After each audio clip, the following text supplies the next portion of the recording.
Hi, this is Amy Harman, and you're listening to Legends of Reed. Hi, Amy, and welcome to the show. So nice to have you here with me today. Thank you. Very nice to be here. Yeah, so great to have some time with you. So I listened to some of your recordings on YouTube and on Spotify, and some were really quite remarkable. The Roxanna Panufnik Cantato and Amanda. Yeah, and the It's a great Francais. piece. It's really fantastic. She wrote it for my teacher, actually, and then I got my hands on it, and then she actually adapted it to me to be a concerto. So I played this with the Royal Northern Sinfonia a couple of years ago, and I'm really attached to this piece. She just makes it sing, such a skill. Yeah, it's so bittersweet in the storyline also, right? Yeah, it's Okay. very sad. Yeah. So to begin with, could you tell us how you started your journey on the bassoon?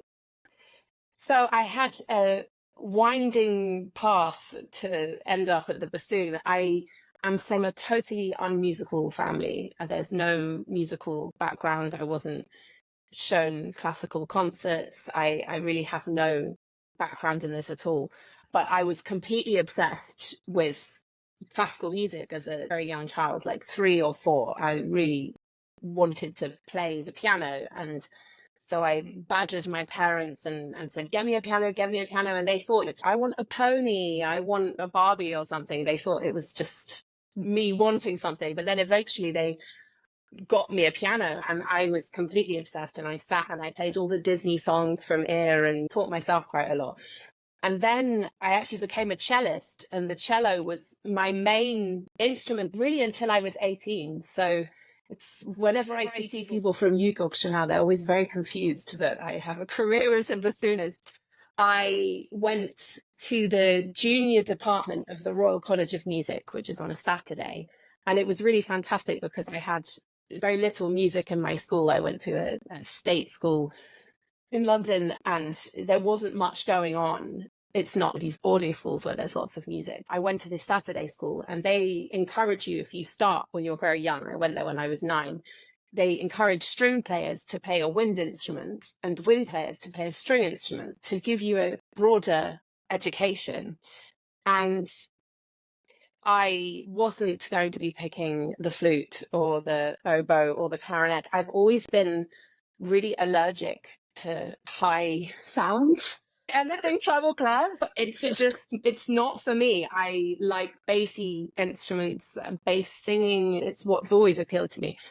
And so my mother got me a book called Instruments of the Orchestra that came with a CD, and you could play the CD, and you press the next track and then you turn the page and it had all the instruments there. And so I went through this book, and I remember I got to the page of the bass clarinet, and I saw this girl, it was children playing these instruments, with this huge clarinet, and I thought, that's the one for me. And then I heard it on the CD and I loved it. I still love the bass clarinet very much.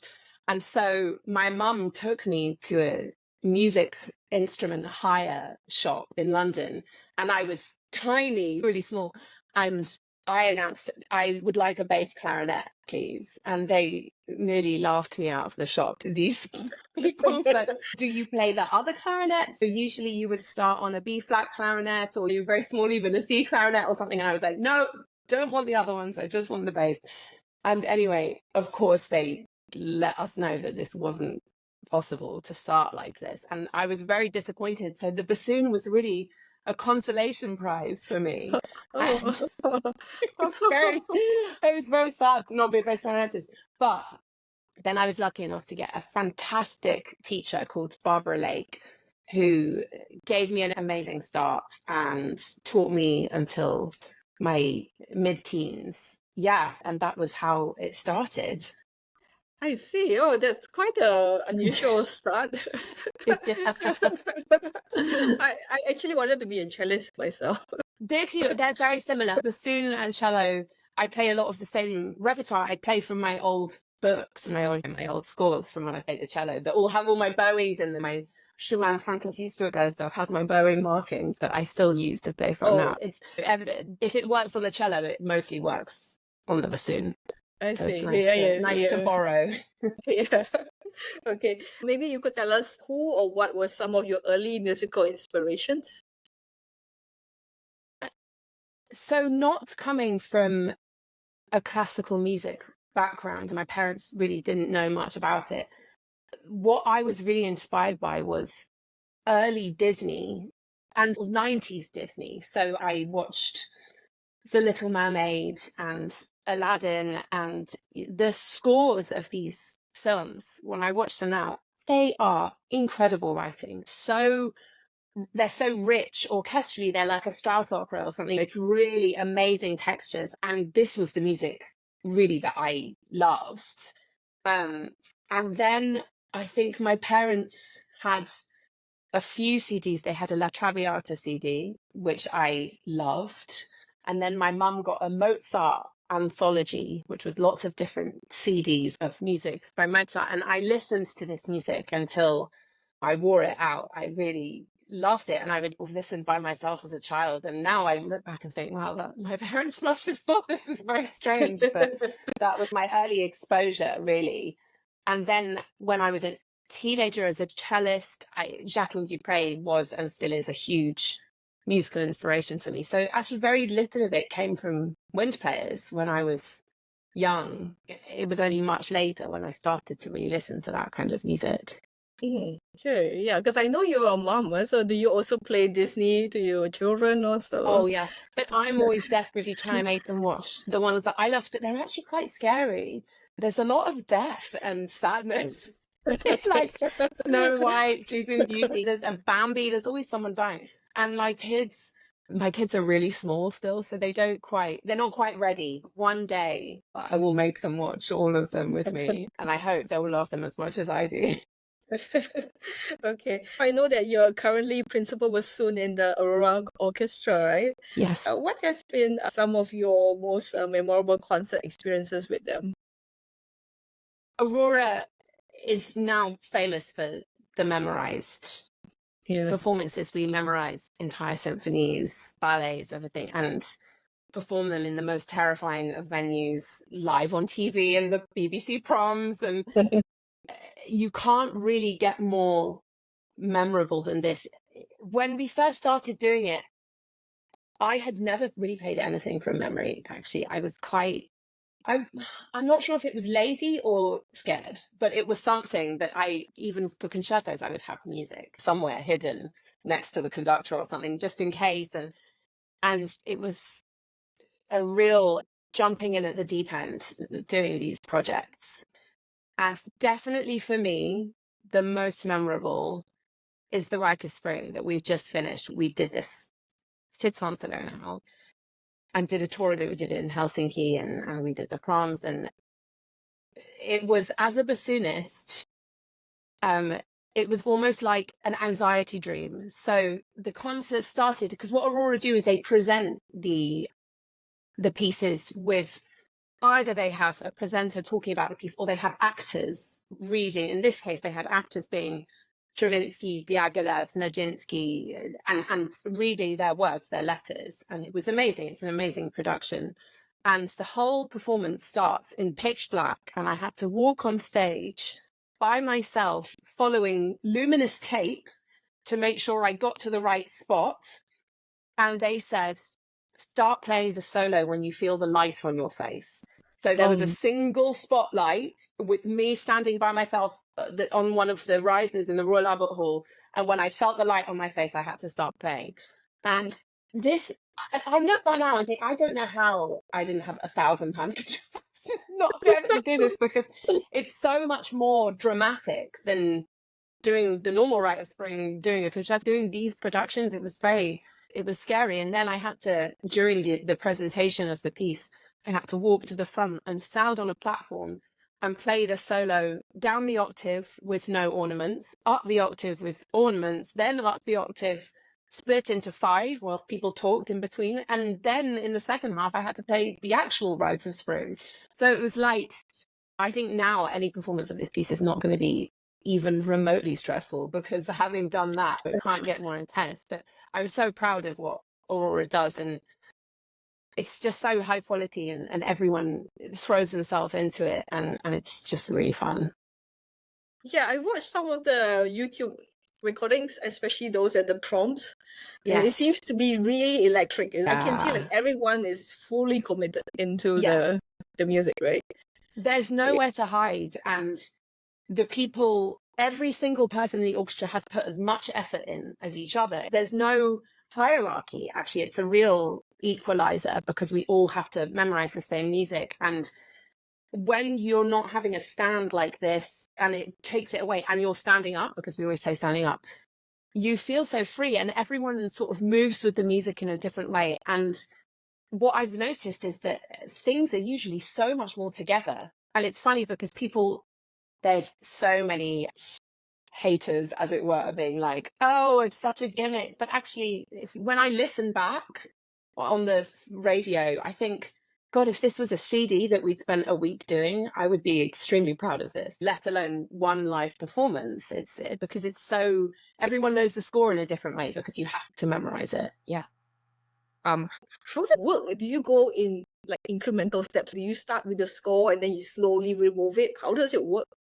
So everyone has completely different techniques, which I also find very interesting. It's like a good neurological study of how people memorize this.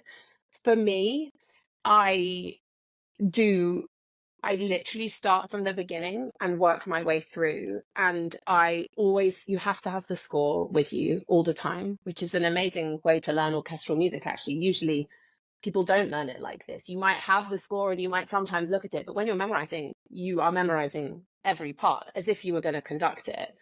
So I have the score with me and I color code everything. So I have certain harmonies I would do as blue. And if I'm listening to someone else's entry, that would be in red. If I have a certain repetition, that would be in green. And my part looks like a rainbow at the end of it. And somehow that is how I memorize it. And some people, my second bassoonist in Aurora, who's called Dom Tyler, who is fantastic and extremely clever, has an almost photographic memory. And he just listens to it on the train and then it's in his head. And I'm so jealous because for me, it's weeks and I have to play it a lot. And especially when the music got more complicated, we started with Mozart, which was, memorizing Mozart is okay.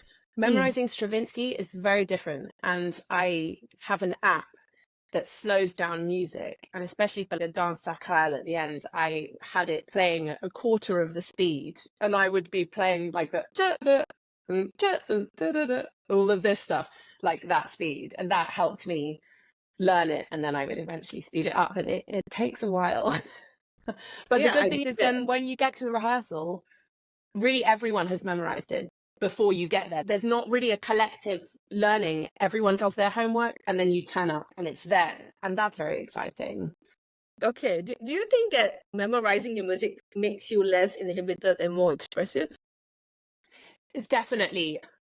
I think chairs and music stands are physical barriers, really. Soloists, apart from maybe if you play the cello, but soloists don't often have chairs and music stands. It's a direct communication with the audience when you don't have these physical accessories, really. And when you are looking and reading music, one of your senses is being used up by this. Whereas when you have nothing, it's very freeing and you're much more in the music. I think you're much more in your mind and in your body. And yeah, I think it's very expressive. It's funny, sometimes in the rehearsals, everything gets really too extreme and the conductor has to try and calm us down because you have so much adrenaline from doing this and everyone's so in it that it can get a bit much. But Nicholas Collin, our conductor, is very good at at refining us. I see. Yeah, because I know some people have ways of writing music to memorize and yes, and we did actually the Rite of Spring. We did lots of words. The rhythms like towards the end when then the bass trumpet goes all of this section.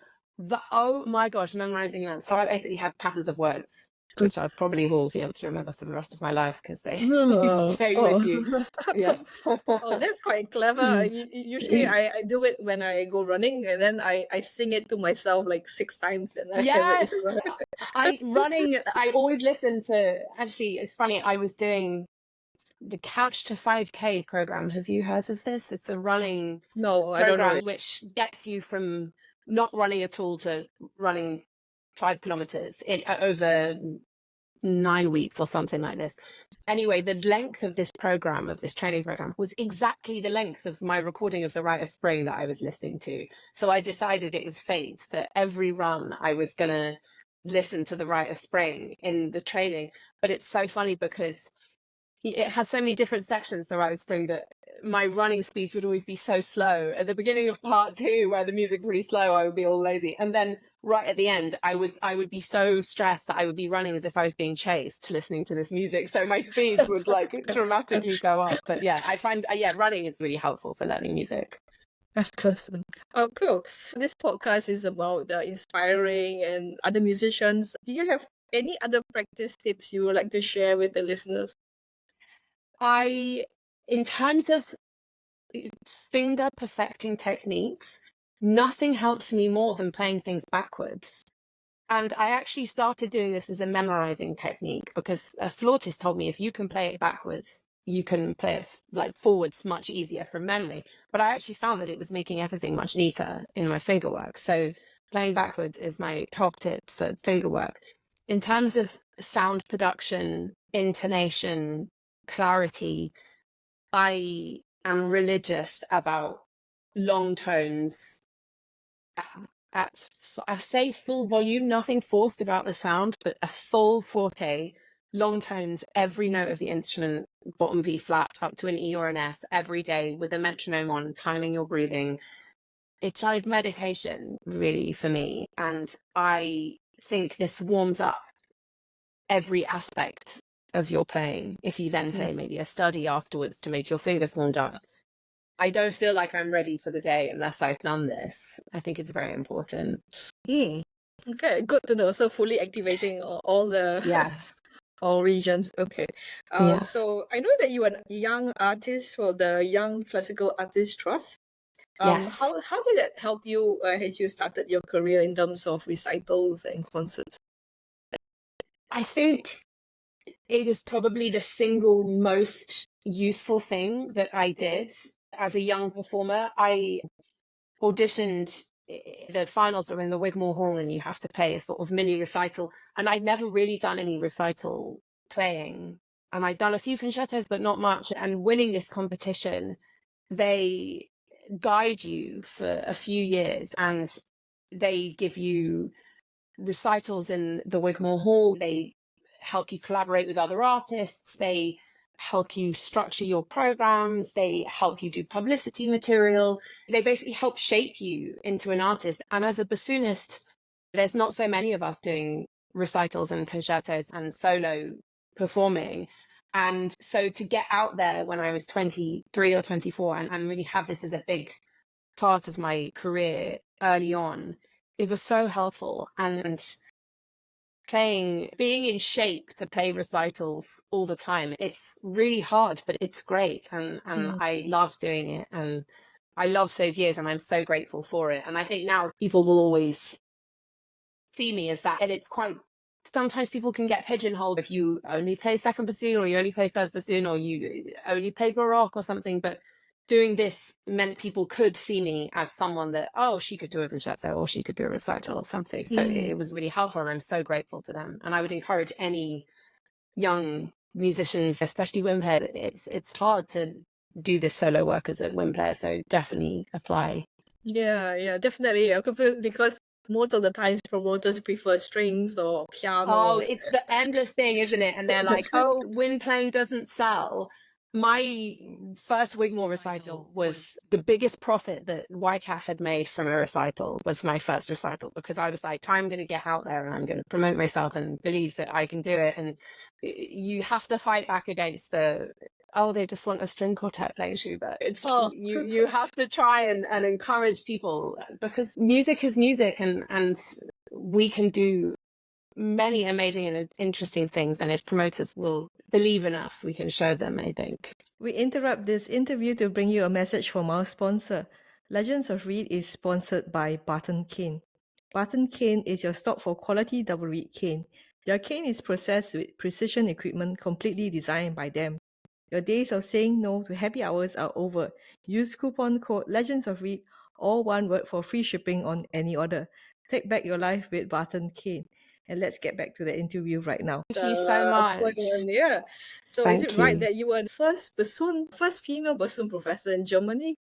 Yes, which is huge. And I feel honored really to be having this role. Obviously, I can't believe there hasn't been a woman before me, but this is the world that we live in and it's changing, and I'm grateful for that. And I'm very happy to be leading this change. I've actually been the first woman in all of my jobs that I've had, which, yeah, I'm glad that the people coming after me won't have to be the first woman. It's crazy. But I'm really honored. I'm really honored. And it's a fantastic school. And I actually had some lessons there when I was 22 with Gustavo Nunez, who's the solo bassoon in the Concerto, who's my predecessor in this job now. So I knew the building and I knew about the reputation of the school. So it's an honor to be there. Oh, wow. Yeah, it's very exciting for you, right? To lead this studio here. Yeah, definitely. And I've increasingly loved teaching. I have taught at the Royal Academy of Music in London for 10 years and always really enjoyed it. But it's now amazing to have my class in Germany is like it's really the core of my work, and everything can shape around that. And that's a very exciting new start. I've had orchestra jobs for 15 years now. So it's a really nice change to have something else at the center. Yeah, okay. So I know that currently in the art scene, there's a lot of organizations facing cuts and political changes. And what words of encouragement would you give to young musicians, maybe those who have started to freelance and they're a little bit worried what the future brings? It's such a difficult time for the arts, particularly in the UK, where I'm from. It's really dark and depressing times, and it seems to be the last thing on anyone's priorities is preserving the arts. And especially in the UK, the quality is so high, really. We have all these orchestras in London, and the quality of the musicians is incredible. But it's produced for nothing. The pay has never increased as much as it should, and everyone works incredibly hard, and it's really difficult. So I was a member of English National Opera Orchestra for a few years, and that's just basically been completely cut and obliterated, and it's heartbreaking. It's absolutely heartbreaking. But I always want the message to be a positive one, because people have to keep creating. We humans have to. This is why the art exists. It's part of being human. It's what makes us human, and there's no option but to make art in whichever way that inspires you. And my advice as a career, from a career perspective, is really a portfolio career. So have many different things that you do. There's a bassoonist called Linton Stevens, who actually plays in the Rite of Spring with me, with Aurora. He does presenting. He is an artist also. He does radio and television. He has a podcast. He does concertos. He commissions new music. He compiles lists of female composers that people might not have heard of. He does so many different things. And this is all self-generating. No one's saying to him, you should do this. He thinks of it himself. And I find this very inspiring.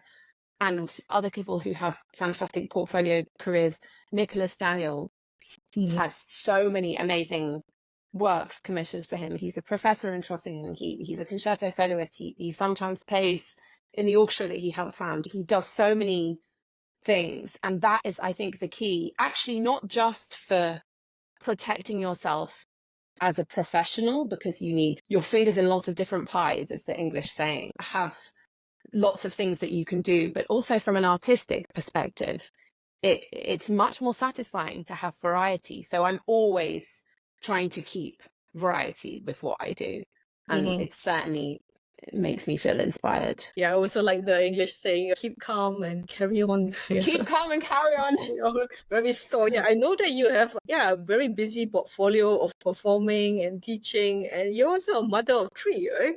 Yes, I have 3 children under 5 now. So I have a 1-year-old who's turning 2 in 2 weeks, I have a 3.5-year-old and I have a 5-year-old. So I had them all very close together. And it's funny, the last two I had in COVID years. So actually, a lot of people didn't even see me pregnant or know I had them. And suddenly I was back at work and I had 3 children and everyone was like, what? But it was a good use of time actually in COVID. You can't play so much. So yeah. do my maternity leave. Yeah. So how do you manage multitasking? It's a lot of things. Yeah. It's like spinning plates. You have to keep everything spinning. And most of the time, I'm very organized and everything is going well and it's all working and I'm on top of everything. And sometimes I will send my baby to nursery with only one shoe on, and then I'll book my flight for the wrong time because I forgot that Germany's an hour different, and things happen because I'm only human and there's only so much I can manage in my head. But I'm very lucky that, and my husband's also a musician, so we understand each other in our work life and the crazy hours and the things and the practice and the things we have to do. He's a horn player, so also a wind player, but doesn't have to deal with reeds. And so him and I are a really good team and we work well together. And also I have lots of family in London and who are willing to do the crazy hours that we need, because this is the thing as musicians, is you get back from concerts late and you leave for flights 4 a.m. and you can't just have normal daycare really. So it's a lot of organizing, but I love babies. I always wanted lots of babies, so I'm very grateful. And it's funny, I wondered how it would be, because as a woman you're so often taught that having children, people will forget about you and you will be less of a priority and people will think, oh, she's just a mum now. Actually, I had a composer who was writing for me say, when he found out I was pregnant halfway through the commission, oh, will you even carry on playing afterwards? And it was, he wrote me a really beautiful piece, so I've half forgiven him. But it's, that's your worst fear. But actually, I found that career-wise, everything has really kept going, and I've not found it to be a hindrance at all.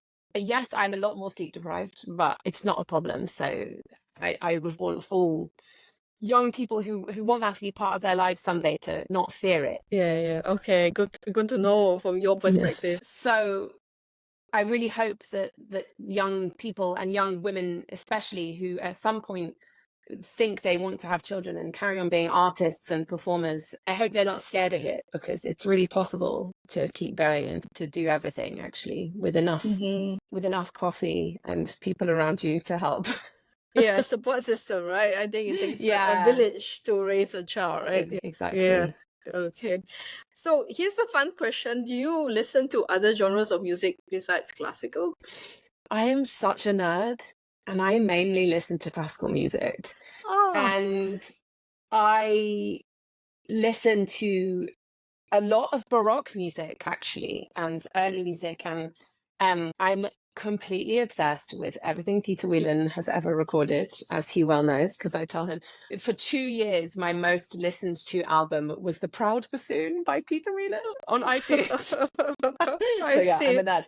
I listen to a lot of, I'm obsessed with everything Francois Leleux has ever recorded. It's just golden wind playing. And I'm always trying to say to my students, just if you listen to enough of this, it will seep in. This is how we should be singing through our instruments. I listen to a lot of opera. I'm so inspired by opera. Anything with Maria Callas in it. I am obsessed with the sound of her voice, and I've read so much about how she makes this sound, and I love Jesse Norman's voice also. Yeah, I listen to a lot of voice. In terms of not classical music, I really love vintage jazz. Ella Fitzgerald, Louis Armstrong, sort of big bands, Jack Teagarden, this sort of thing. I just love the sound of it. And my husband got me a record player for my birthday, and I'm slowly building up my collection. And yeah, I love this kind of music. I see. Interesting. So you listen to a lot of voice then? Yeah.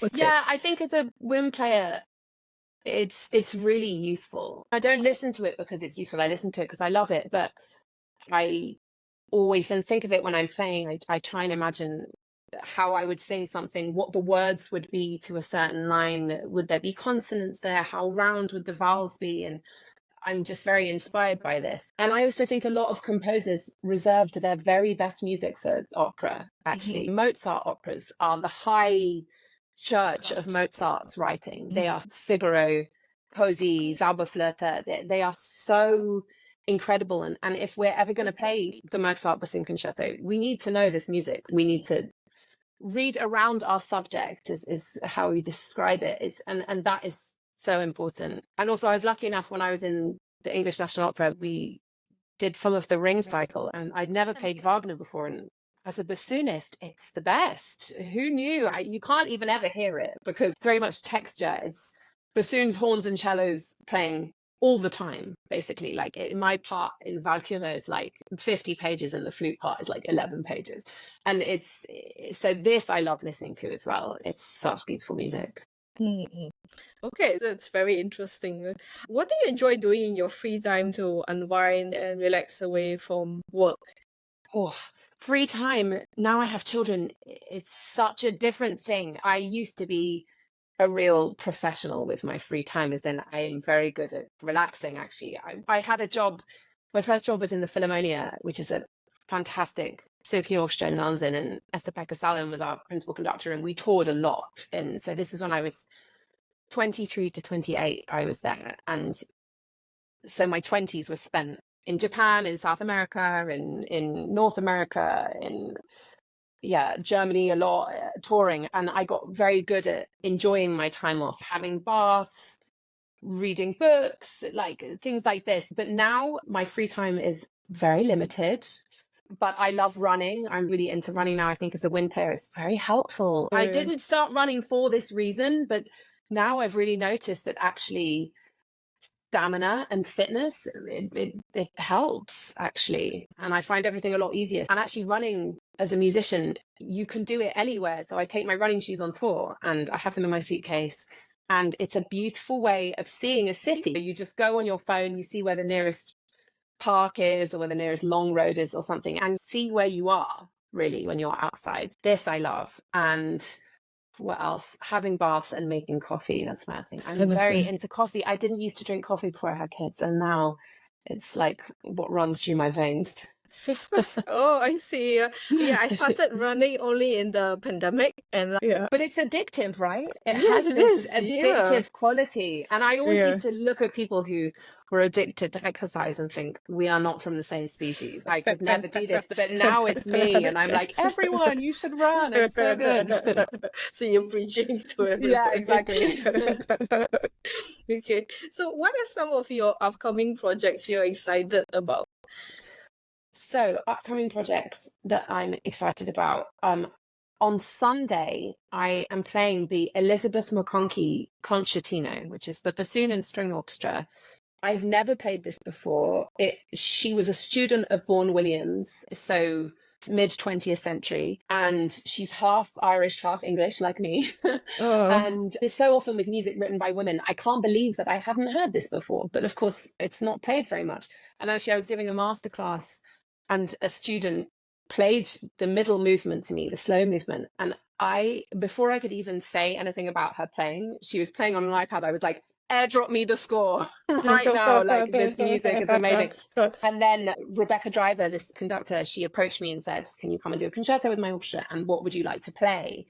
And this is what I'm playing on Sunday. And I am incredibly excited to play this, and it's going to be recorded. The performance is going to be recorded, so hopefully I'll get it out on social media so people can hear it, because actually there's no recordings on Spotify of it.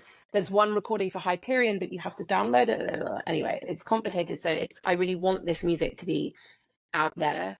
Other projects, I have a lovely chamber music festivals coming up, and then I'm going back to Pärnu Festival, Paavo Järvi and Nelly Järvi Christina Järvi's festival in Estonia, which is in this beautiful seaside town, and everyone sort of from all over the world comes and we play together, and I'm doing the orchestral playing, and I'm giving masterclasses and doing concerts and things. So very much looking forward to that. And another crazy memorized Aurora prom, which I don't think I can say what it is yet, but when people know, they'll be like, oh my God, I can't believe they're doing this. Oh, I feel like I almost have to start memorizing it now, even though it's in August. So yeah, lots of lovely things coming up, and excited to keep getting settled in Germany, and yeah, keep making my class. It's really exciting times.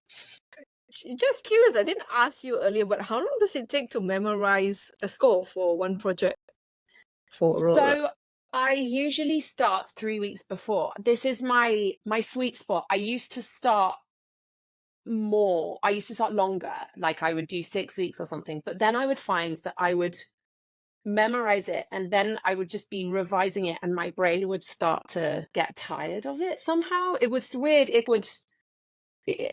What I found is the perfect way to do it is by the first rehearsal to have just finished learning it. So you still have things to learn about the piece as a whole. Your part is just finished with a structure where you sit in the harmonies, things like this, but not to have it too much, because otherwise your brain gets a bit overloaded. 3 weeks is my time. And I usually do it now. I have to do it when my children are sleeping if I'm at home. I will get to 7 p.m., put them all in bed, and I'll have a coffee and then be like, now my day starts. And I'll try and memorize polyrhythms and things like this. It's but I anything see. is possible. And actually, the more you memorize things, the easier it becomes. Singers think nothing of memorizing 5-hour operas. They just do it. It's part of their job. They sing in Russian, English, German, French, Italian. It's so normal for them. And actually, I think it's a good thing for instrumentalists if it becomes more normal for us. Yeah. I'm gonna slowly start Yeah. encouraging my students to memorize everything. Yeah, I was always thinking like pianists always have to memorize everything, right? So for them, And if you think of how intense their music is, how much there is, we can do one line, we can manage it. yeah, I think we can certainly do that. Yeah. So I read in your bio there was actually a very interesting thing that you said that you were a flying soloist, right, in Birmingham's opera. Yes. So this was probably the weirdest phone call I've ever had. Someone called me up and said, I'm from Birmingham Opera Company. Do you have a fear of heights? And are you free in August? And I was like, no and yes. So there was an opera written by Stockhausen, which hadn't been premiered because it was too expensive. It's the opera where one of the acts is a string quartet going up in 4 different helicopters. Have you heard of this? And they play together, streamed to the audience down on the ground. They play going around in helicopters. And then there's one act where he wanted flying soloists. So I can't remember how many there were of us, but there was one of each instrument. And he wanted us suspended above the audience. So we had to memorize 45 minutes of Stockhausen with tape. So we couldn't make it up. It was like, and there was like a different tempo every bar. It was memorizing that was another level. And we actually went to Curtin, to Stockhausen's house, and studied it with Katinka Pazier, who's amazing. And it was an incredible experience. And then when we actually got to doing the opera, it was in a disused warehouse in Birmingham, which had all the floors had been taken out. So it just had incredibly high ceilings. And I don't know how high I was, but it was probably like 100 feet or something in the air. It was really high. And we were on trapezes. So literally like a little like swing, like metal swing, that obviously we had harnesses and we were strapped into it, but we had nothing under our feet.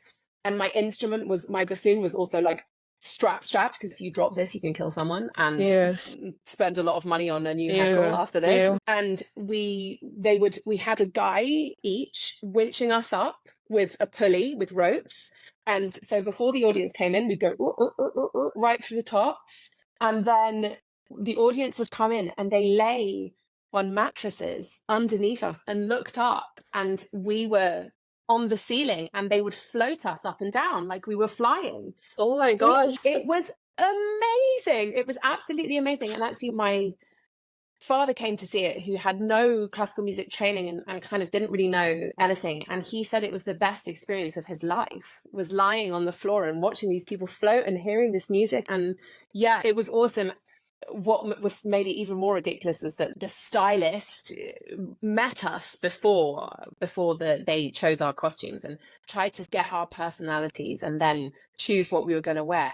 And I don't know what I must have been like in this meeting with her, but they dressed me as like a disco ball. I had like complete sequined outfit, high heels, like 7 inches high, and then they backcombed my hair, so it was huge. And it was, everything was just very extreme about this. But this project, I think nothing will come close to this experience in my life. I don't think I'll do something like that ever again. It was amazing. Wow, it sounds so wow. Yeah. So if someone rings you up and says, "Are you scared of heights?" always say no, because you never know what it will lead to. Oh my goodness. Okay. So coming to the end of the podcast, I'm going to let you suggest something. Who do you think I should interview next? Oh, okay. Can I say 3 people? Sure, go ahead. Okay. Going with powerful women, Ria Koyama. Oh, yes, yeah. I think she would be fantastic. She's an amazing player. She's a really nice woman. I think she would be great. And then my next one is someone else I mentioned, Linton Stevens, who's this British bassoonist who has this amazing portfolio career. And then my third one, again, who I mentioned, is Nicholas Daniel, because he is an incredible musician and it's really fun. I think you guys would get on. Oh yes, he's on my list here. Okay, cool. Yeah, thanks so much for your time and input, Amy. It's been quite delightful to talk to you. Yes, you too. Thanks for having me.